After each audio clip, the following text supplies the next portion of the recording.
Suatu hari di sebuah kafe terlihat seorang pria bernama Freddy tengah menunggu calon gebetan yang ia kenal dari situs pencari jodoh.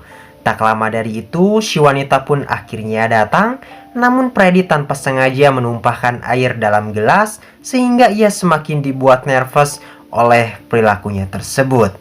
Si wanita berkata bahwa Freddy terlihat lebih tua dari umur yang tertulis pada profil akunnya. Lalu si wanita kembali bertanya mengenai sudah seberapa lama Freddy menggunakan situs pencari jodoh. Dengan polosnya, Freddy mengatakan jika ia menggunakan merisadi.com sudah sekitar 5 tahun. Freddy beralasan bahwa kecocokan menjadi masalah utama sehingga membuatnya sampai saat ini belum menemukan pasangan yang sesuai kriteria. Gelagat Freddy yang kurang bisa mengontrol nafsu birahinya dengan terus memperhatikan bagian dada si wanita membuat calon gebetannya tersebut merasa risih dan memutuskan pergi. Di samping itu, Freddy mempunyai peliharaan seekor kura-kura yang dinamai Hardy. Ia juga memiliki hobi unik yaitu mewarnai sebuah mainan pesawat. Diketahui bahwa Freddy memiliki seorang bibi yang sangat begitu perhatian. Paginya, kita akan mengetahui bahwa ternyata Freddy merupakan seorang dokter gigi terpercaya yang membuka praktek di kliniknya sendiri. Hingga di suatu malam, Freddy dihubungi oleh seorang wanita tak dikenal yang mengatakan jika dirinya mendapat nomor handphone Freddy dari profil akun situs merisadi.com. Katanya, ia tertarik kepada Freddy usai melihat data profilnya yang memiliki banyak kesamaan dengan si wanita. Lalu kemudian wanita itu menanyakan terkait foto yang Freddy gunakan, apakah foto asli dan terbaru? Karena menurutnya banyak akun yang menggunakan berbagai foto palsu. Freddy dengan percaya diri mengatakan bahwa foto tersebut merupakan wajah asli dirinya dan pastinya terbaru yang ia dapatkan dari tempat studio foto.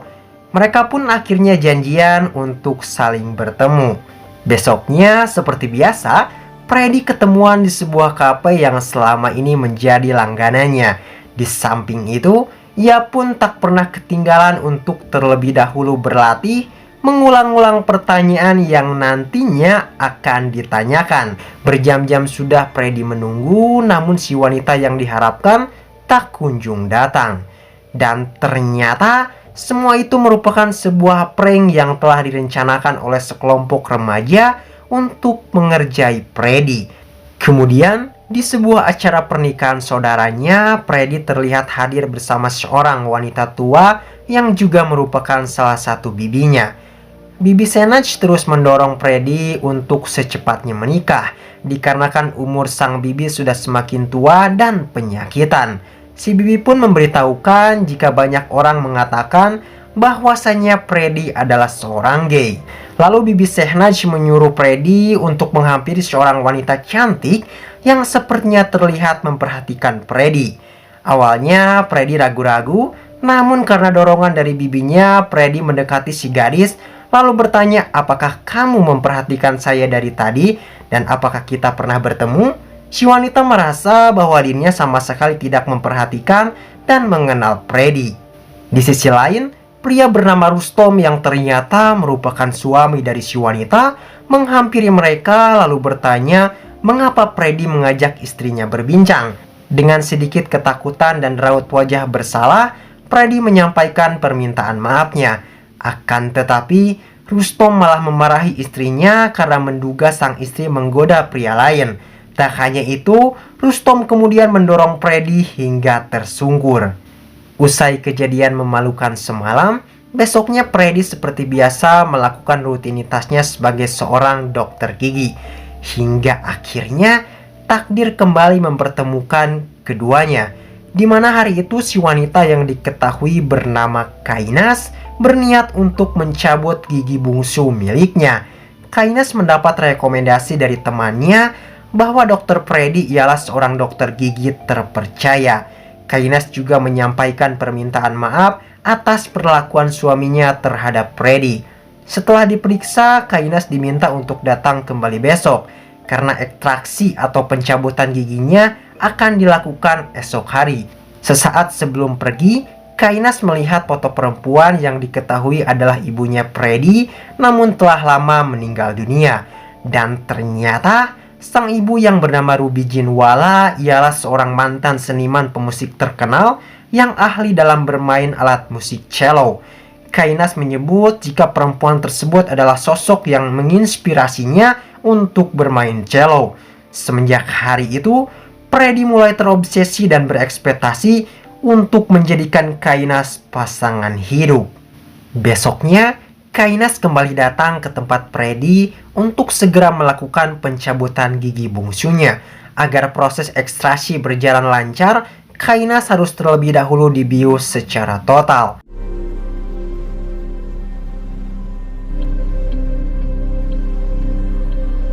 Beberapa menit kemudian, proses pencabutan gigi pun telah berhasil dilakukan.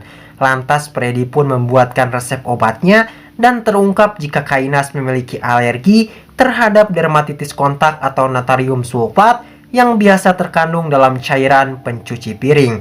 Alhasil, Kainas seringkali menggunakan sarung tangan ketika mencuci piring.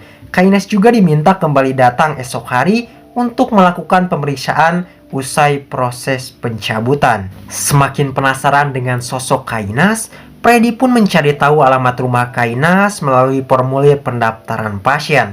Di tempat lain, Kainas ternyata seringkali mendapatkan perlakuan kasar atau KDRT dari suaminya, yaitu Rustom.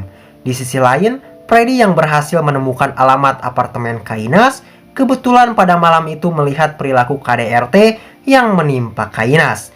Alhasil, hal tersebut sampai membuat Freddy jengkel dan bingung antara harus pergi atau ikut campur menghentikannya. Siangnya, Freddy terlihat cemas akan keadaan Kainas akibat kejadian semalam yang ia saksikan, di mana hari ini seharusnya Kainas kembali memeriksakan giginya, akan tetapi ketika ditelepon, Kainas mengatakan bahwa ia tidak jadi datang. Hal itu pun membuat Freddy semakin cemas sehingga memaksa Kainas bertemu dengan dalih akan melakukan pemeriksaan usai proses pencabutan yang sangat wajib dilakukan karena jika tidak bisa terjadi infeksi. Kemudian mereka pun bertemu di sebuah taman. Di sana Freddy menyadari bahwa wajah Kainas terlihat lebam akibat kejadian semalam. Kainas yang sudah tak tahan lagi dengan perbuatan suaminya hampir saja menangis. Akan tetapi, Freddy mencoba sebisa mungkin menghibur Kainas dengan beberapa dark jokes dan sebuah es krim mixu. Freddy bertanya mengapa suaminya berani melakukan perbuatan setega itu. Menurut Kainas, Rustom sangat tidak menyukai jika ia bertemu dengan teman-temannya. Sementara Rustom adalah pemilik restoran Light Persia yang mana resto tersebut merupakan salah satu langganan Freddy yang sering ia kunjungi selain Blue Cafe. Seiring berjalannya waktu, Freddy dan Kainas kian hari semakin akrab satu sama lain. Kini mereka lebih banyak menghabiskan waktu bersama sehingga mulai menumbuhkan benih-benih cinta di antara mereka. Khususnya Freddy yang semakin terobsesi untuk menikahi Kainas. Hingga di suatu hari, Freddy yang saat itu berniat menemui Kainas dibuat terdiam oleh wajah Kainas yang penuh dengan luka lebam akibat perbuatan suaminya. Lalu kemudian Kainas pun menyarankan Freddy agar lebih baik pulang karena jika Rustom menemukan mereka, ia tak segan bila harus menghabisi keduanya. Freddy yang telah mencapai puncak dalam obsesi gilanya itu mengajak Kainas untuk menikah. Mendengar ucapan tersebut, Kainas tentu menolak ajakan Freddy karena dirinya masih berstatus sebagai istri orang. Keesokan harinya, Freddy kembali mengajak Kainas bertemu di sebuah taman. Di sana, Freddy memberikan solusi supaya Kainas bisa terbebas dari hubungan KDRT-nya lalu menikah bersama Freddy. Akibat dibutakan oleh cinta beserta obsesi gilanya itu, Freddy menjadi semakin kehilangan akal sehat dengan berniat akan menghabisi Rustom. Sadar bahwa Freddy telah melewati batas, Kainas pun secara tegas menolak rencana jahat tersebut.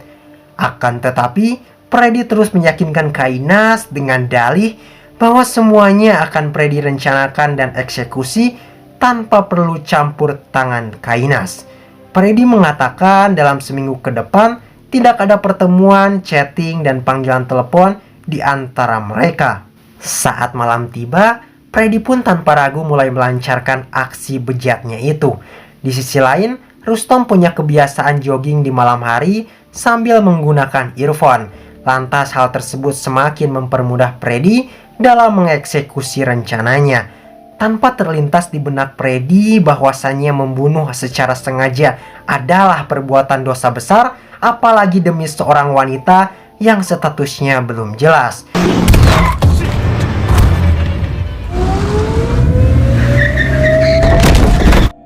Usai berhasil melakukan aksi bejatnya, Freddy melarikan diri ke sebuah rumah keluarganya yang berada di sebuah desa. Beberapa hari kemudian, di kantor kepolisian Matunga, Mumbai, seorang inspektur menanyakan update kasus tabrak lari yang menimpa Rustom Irani kepada salah satu bawahannya. Kasus tersebut sama sekali belum ada kemajuan dikarenakan terjadi saat malam hari yang kebetulan di malam itu suasana sangat sepi sehingga tak ada saksi mata yang melihat. Usai 1 minggu berlalu, Freddy akhirnya kembali ke kota untuk menemui Kainas. Akan tetapi, sesampainya di apartemen, Freddy mulai kebingungan ketika ternyata sesosok pria yang merupakan koki Blue Cafe yang membuka pintunya. Sehingga hal tersebut pun membuat Freddy mulai bertanya-tanya. Sementara itu, Kainas terlihat berpenampilan berbeda dari biasanya. Dan akhirnya, sebuah fakta menyakitkan terungkap bahwa ternyata Freddy selama ini hanya dimanfaatkan sebagai alat oleh Kainas untuk menyingkirkan Rustom sehingga aset-aset yang dimiliki Rustom akan jatuh ke tangannya. Lalu si koki Blue Cafe yang diketahui bernama Raymond merupakan selingkuhan Kainas selama ini. Perlakuan Kainas yang seketika berubah 180 kilo memperingatkan Freddy jika ia kembali berani datang menemuinya, maka Kainas akan melaporkan aksi pembunuhan yang dilakukan Freddy terhadap Rustom. Bahwasannya Kainas tidak pernah memiliki perasaan terhadap Freddy yang dinilai memiliki sifat aneh. Sadar bahwa kini hati, perasaan, harga diri, dan ekspektasinya telah hancur lebur, Freddy pun pergi tanpa sepatah kata pun. Freddy pun hanya bisa menangisi nasibnya yang berakhir tragis. Lantas ia merasa bahwa hidupnya kini hancur dan telah menjadi seorang pecundang.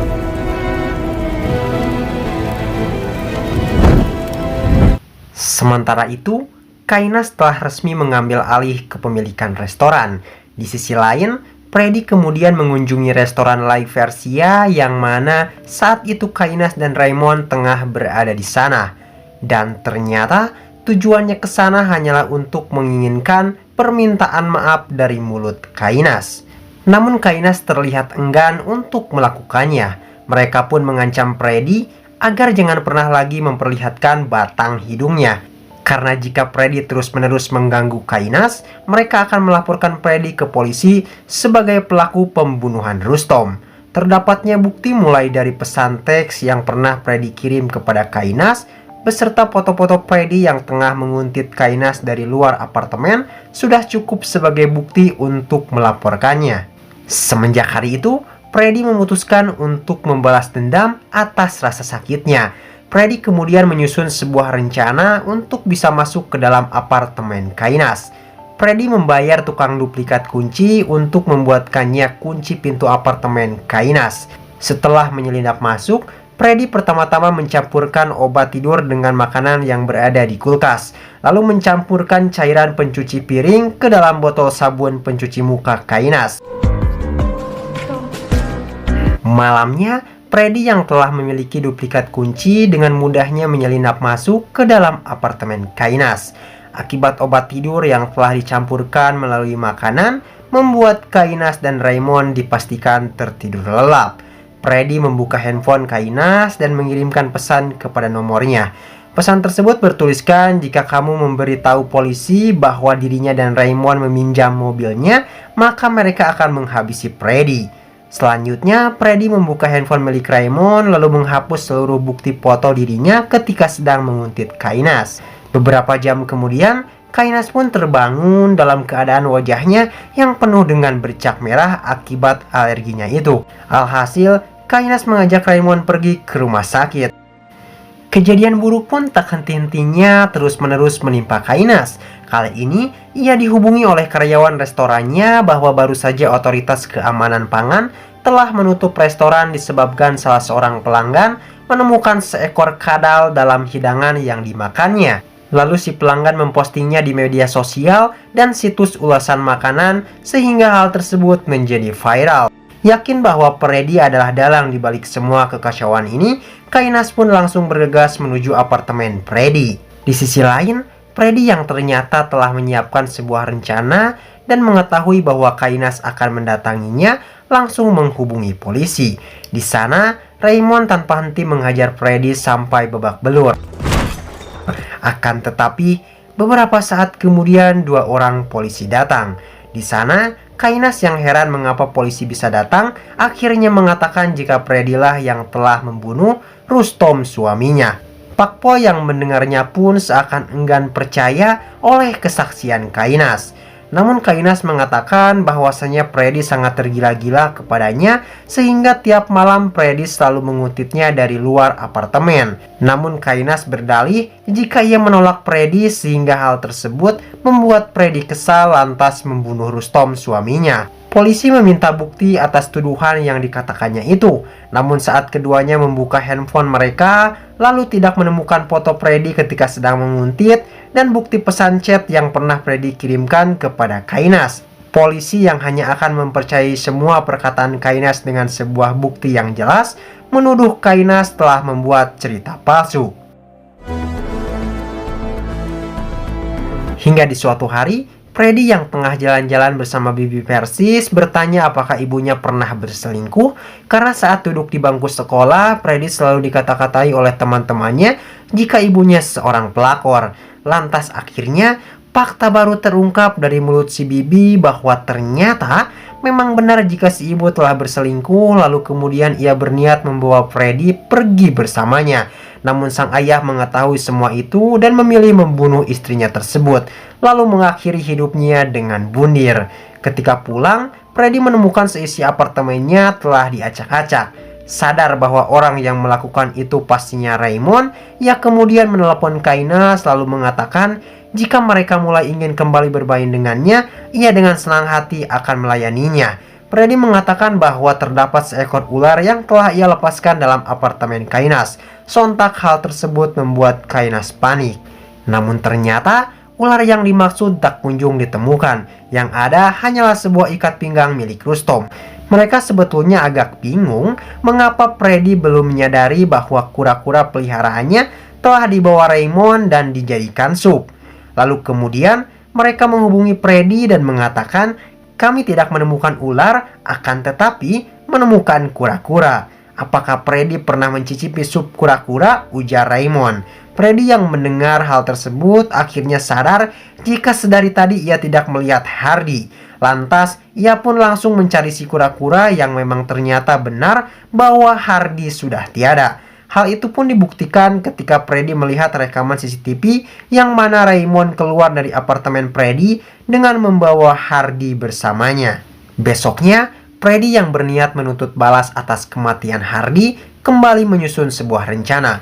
Pertama-tama, Freddy menyuap seorang pengemis agar menjadi saksi palsu untuk memberikan kesaksian kepada polisi bahwasannya ia melihat kejadian tabrak lari yang menimpa Rustom.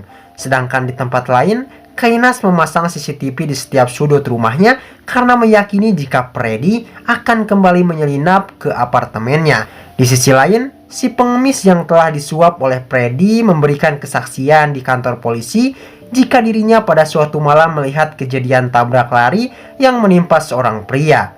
Si pengemis mengatakan saat itu ia sedang kencing di pinggir jalan dekat pohon dan melihat dengan jelas kejadian tersebut. Namun ia tidak langsung melaporkannya dikarenakan tidak mau berurusan dengan hukum. Alhasil, polisi pun mengajukan beberapa pertanyaan kepada Freddy karena nomor plat yang disebutkan si pengemis merupakan mobilnya. Di sana, Freddy yang memang telah menyiapkan sebuah rencana besar untuk mengakhiri semuanya, memberikan cerita palsu dengan mengatakan Jika malam itu Kainas sempat meneleponnya untuk meminjam mobil dikarenakan mobilnya mogok. Lalu Raymond datang mengambil mobil Freddy dan mengembalikannya 1 jam kemudian. Freddy melihat jika bumper depan mobilnya itu terlihat penyok seperti telah menabrak sesuatu dan terdapat darah. Lalu esoknya Freddy mengetahui bahwa suami Kainas menjadi korban tabrak lari. Sehingga Freddy pun menyimpulkan bahwa Raymond dan Kainas adalah pelaku di balik itu semua. Tak sampai di situ, Freddy mengatakan bahwa ia berniat melaporkan perbuatan Kainas. Namun Kainas mengancam dirinya melalui sebuah pesan chat yang padahal pesan tersebut merupakan hasil perbuatan Freddy. Pesan itu bertuliskan jika Freddy melaporkannya, maka ia akan mati. Hingga tak lama dari itu, Inspektur Kepolisian Matungga Mumbai menghubungi Kainas bahwa dirinya dan Raymond dipanggil ke kantor polisi untuk diperiksa dan menjawab beberapa pertanyaan terkait kasus tabrak lari suaminya. Di tempat lain, Freddy menelpon Kainas dengan mengatakan jika ia telah memberitahu polisi bahwa Kainas dan Raymond yang telah membunuh Rustom, dengan memperlihatkan sebuah bukti pesan ancaman yang dikirim dari handphone Kainas. Di samping itu, Kainas merasa tidak pernah mengirim pesan tersebut. Freddy pun mengatakan jika pesan itu merupakan ulah perbuatannya yang ia ketik sendiri. Tak hanya itu, Freddy juga memberikan polisi rekaman CCTV ketika Rustom memasuki apartemennya. Katanya, semua itu bisa dihentikan asalkan mereka menyampaikan permintaan maaf kepada Freddy atas perbuatan yang mereka lakukan selama ini. Kainas pun menyetujuinya dan Freddy mengajak mereka bertemu di rumah bekas keluarganya yang berada di sebuah desa. Lalu Freddy pun mengirimkan lokasinya dan menyuruh Kainas membawa koper. Dikarenakan Freddy berdalih jika ia lupa membawa koper untuk mengambil beberapa barang milik ibunya. Singkatnya, Kainas dan Raymond akhirnya sampai di tempat Freddy.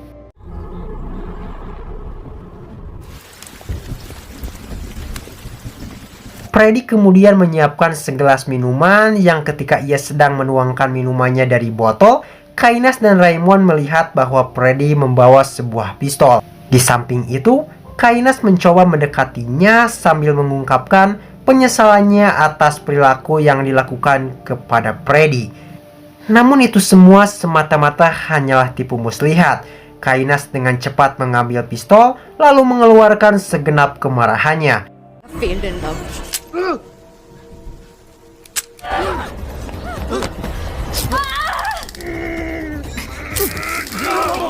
Kainas dan Raymond yang akhirnya terbangun dalam keadaan diikat lalu dengan gigi yang terbuka lebar karena terdapat alat penyangga pada mulut yang biasa digunakan Freddy kepada para pasiennya. Di sana, Freddy mengungkapkan kecewaannya kepada Kainas yang telah tega membohongi dan menggunakan dirinya sebagai alat dalam mencapai tujuannya dan membunuh Herdy. Namun padahal Freddy hanya menginginkan permintaan maaf dari Kainas dan Raymond. Dan Kainas yang sangat ketakutan mencoba membujuk Freddy untuk kembali menjalin hubungan bersamanya mulai dari awal.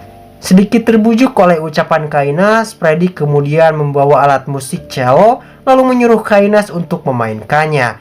Di tempat lain, polisi terlihat mendatangi apartemen Kainas. Sementara itu, Freddy menyuruh Kainas untuk memainkan cello karena Kainas pernah mengatakan jika ibu Freddy adalah orang yang menginspirasinya dalam bermain cello. Jika Kainas bisa memainkannya dengan baik, Freddy akan melepaskan Kainas dan Raymond. Akan tetapi, dari cara memegang alatnya saja, Kainas sudah memperlihatkan ketidaktahuannya dalam bermain cello.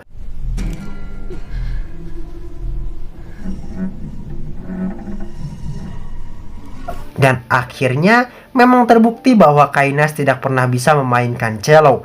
Lantas hal tersebut menjadi bukti kebohongan lain yang dilakukan Kainas. Tak putus asa, Kainas lagi-lagi membujuknya dengan mengatakan jika Kainas adalah satu-satunya orang yang bisa melengkapinya dalam menjalani hidup. Namun Freddy menjawab bahwa satu-satunya yang bisa melengkapinya adalah dirinya sendiri.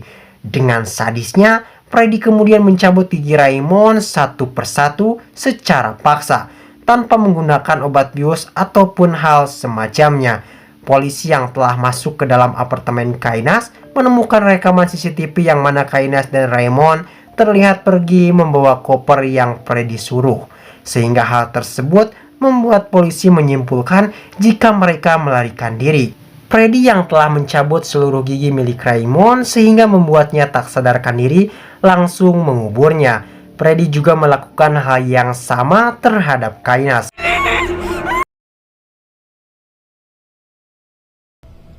Hold on, baby. Namun berbeda dengan Raymond, Kainas terlihat masih sadarkan diri usai semua giginya dicabut. Akan tetapi, tubuhnya kini sudah lemas tak berdaya. Setelah melakukan aksi sadisnya itu, Freddy lalu mengubur Kainas yang hanya bisa pasrah menunggu kematiannya.